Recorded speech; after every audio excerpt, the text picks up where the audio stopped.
What's up, everybody? Welcome back to another episode of Skate Hacks. And today, I think we're doing a first. I don't think we've talked about any manual tricks so far. Correct me if I'm wrong. I've made a lot of videos. I may have forgotten, but I don't think we've talked about manual tricks. So I think it's time we touch on them. I'm not doing a specific manual trick today. I just want to talk about the one thing that has really helped me over time learn how to balance my manuals a lot easier.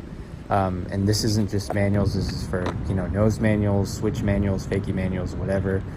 It's really going to help you learn how to balance your manuals a lot more effectively and just hold on to it longer.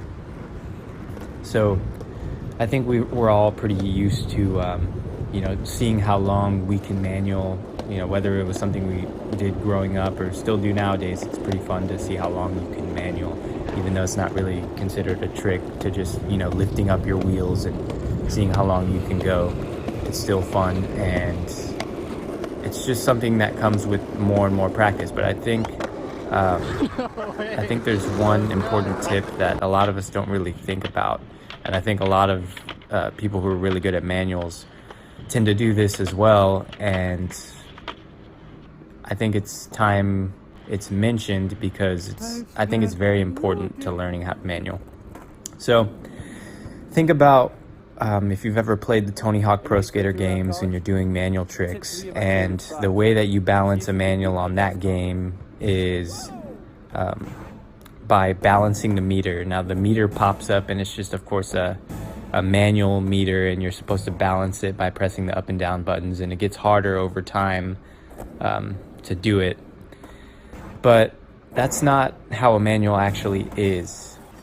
And it may seem crazy to think about, but it's not just the back and forth game between balancing the weight that's going forward and the weight that's going backward to keep it up in the manual.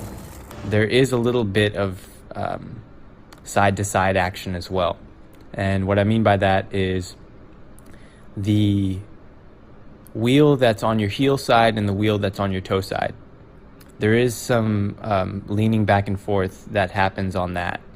And some people, choose to press their weight on the toe side wheel, and some people choose to press their weight on the heel side wheel.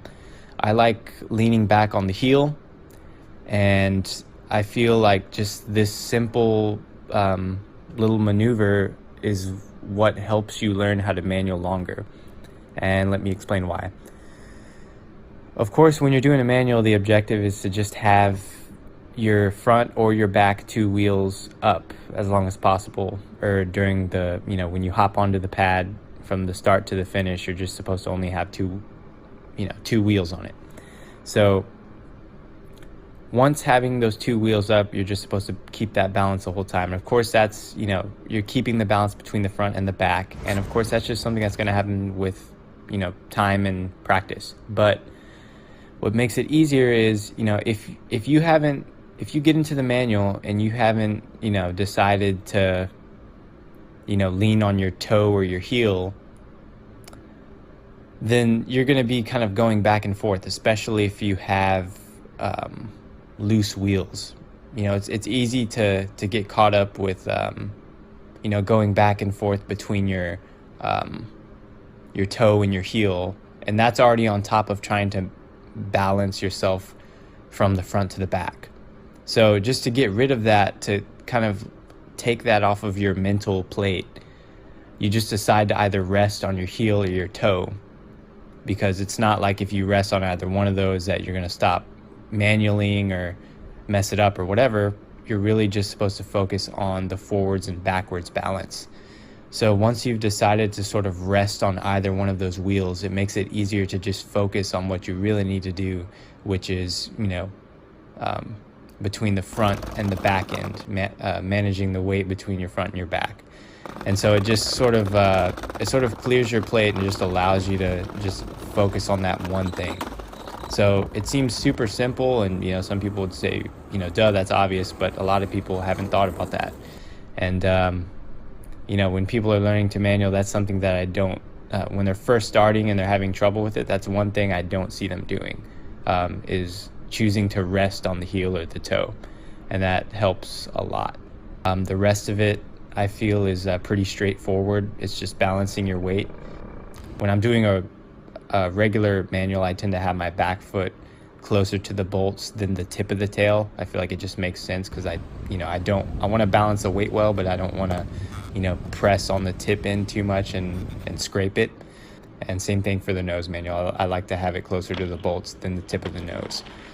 So that's how I set up for manuals, and I think those are very important tips for just learning how to perfect it. So go out and try this if you haven't already. If you're already pretty good at manuals, then you're probably already doing this without even thinking about it, but I just thought it was worth mentioning. So hopefully this helps you guys. Like always, and comment down below on your future suggestions, and I will see you guys next time. Peace.